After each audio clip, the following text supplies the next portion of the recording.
Let's see if I can do this one here. Today's going to be a lot different when we start a new job today. Moved a little bit further away, so I got to leave a little bit earlier. And we was about 40 miles, about 44 miles, I think. Now we're going to be about 50, 51, 52. You can see it's still good and dark. It's a good job, man, another big job. The one we just finished was right at 300 acres. Cut well over 1,000 loads. This one that we're fixing to cut, that we're starting now, the same way. It's 300 acres, and they've already got figured on 1,300 loads coming off of it. So it'll probably actually be about 1,500 loads once we get on down through it. But so I'll show it to you here in just a minute. Just a little funny, you know, when you change jobs, you move to a different location most of the time. We have worked on a job for a long time and moved to another one, and I jump up and go like I'm going to the old job, you know, and get about, I don't know, just you got a lot of things going on in your mind. And about 5 or 6 miles down the road, then it hits me. You know, I'm going the wrong way, you idiot. Had to turn and go the other way. I have done that hauling a load of logs too. One time I was hauling a load of logs, and man, I had a brain fart and hit the wrong road, and I had to go about, you know, when you're on these little old county roads around here, you know, if you make a wrong turn, you may have to go a while to find a place to get turned around. I had to go 5, 6, 7 miles, something like that, to get back turned around. So, like I said, I just thought about that. Thought I'd share that. I'll be back. Show y'all a new job in just a second. All right, here's the new road going in on it right now. And turned off the county road, working my way in here. Good morning, you big sexy stud, you. What do you say that, Mr. Colonel? What'd y'all do to get Kevin and Derek up here this morning? They left before we did. Really? We just got here. I was expecting to get up here and probably have to wait on tickets, and I come in, they already here. You want the ticket? Yeah. Tear them out, man. Give it to me. There's the 2 new trucks. What'd it be? There's Danny's truck. Kevin chucking them out. 300 acres of this stuff, man. You know what's funny? We worked about 10 miles from Worthless's house for about 3 months. Son of a gun wouldn't hardly come to work before 8 o'clock in the morning. We get way up here now, and the Joker beats me here this morning. All right, got all the trucks loaded and gone. So I'm gonna sit here and I'm gonna do a little Q&A. Question and answer type of thing. I've had some really good questions asked to me. 2 main questions that I have asked in the last week or so that I'm going to address and answer. One guy asked me and said, why don't he said, we need more restrictions on clear cutting. Y'all shouldn't be clear cutting. Y'all need to be cutting it like Logger Wade does up there where he's at, and need more government restrictions on that. I don't understand that. Government restrictions, my God, we've already got a ton of crap that we have to abide by now, and just credit hours that we have to keep up and all the stuff that we have to do is unreal. All right, and then the other thing is, why don't we cut it like Logger Wade? And he said, why don't we select cut and leave stands like Logger Wade does? Here's why. You're not comparing apples to apples. Our area is completely different than where Wade is at up there. Here's why. His area is hardwood area. We're predominantly pine with mixed hardwood. We do have a lot of hardwood stands, but you can't manage our area like it's done up there. Our stands are fast grow pine. They're planted. Everything that we cut is replanted, planted, and then once it's planted, in about 12 to 16 years of age, it's thin. They have thinned them at 11 years old. And then at about 22 to 30 years old, it's clear cut, whacked, it's gone.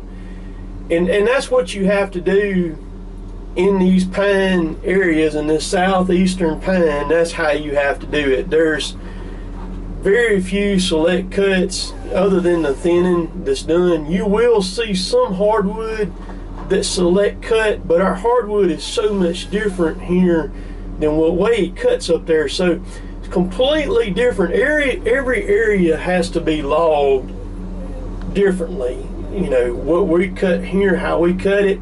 See, we're rotating stands of trees, you know, at anywhere from 20 to 30 years of age. We're rotating them out.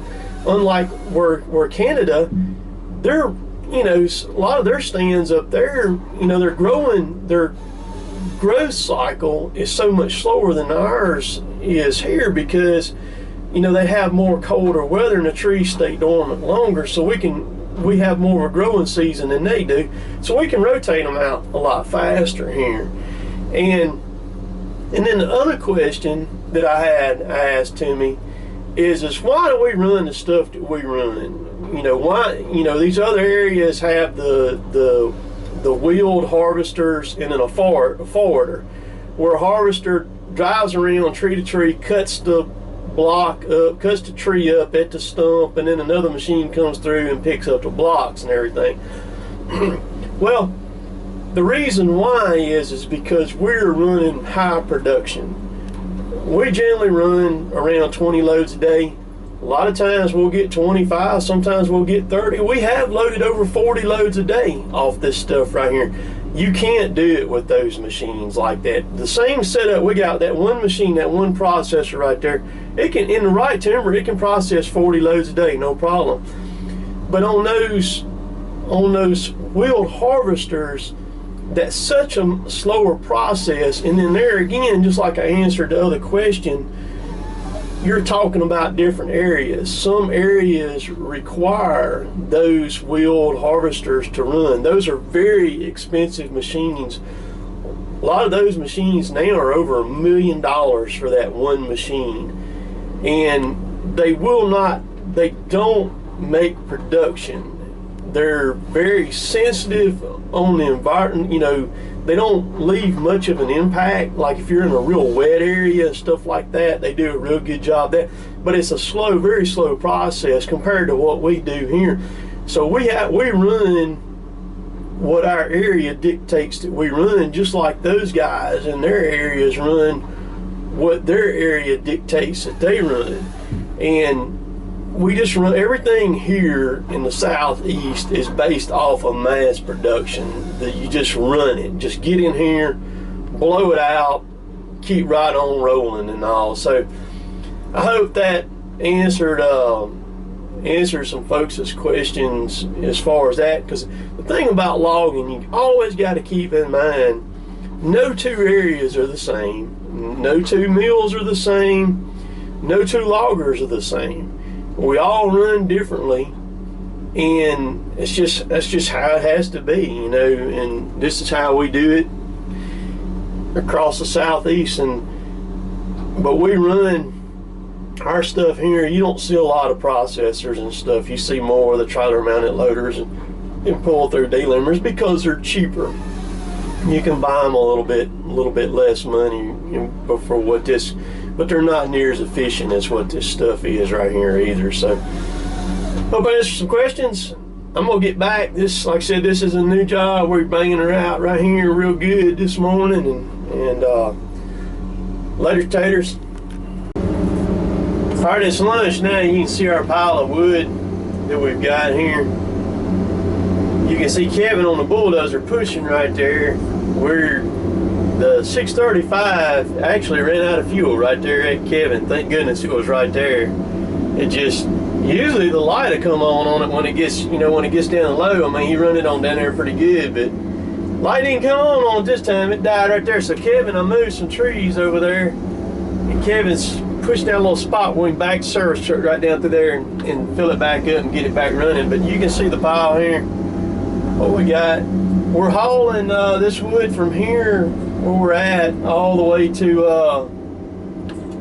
Hankins Lumber Company up in Ripley, Mississippi. It's 118 miles one way up there. Those are telephone poles that I've done, pulled out telephone poles, power poles, light poles, telegraph poles, whatever kind of freaking poles you want to call them. They hold up the power line. That's them right there.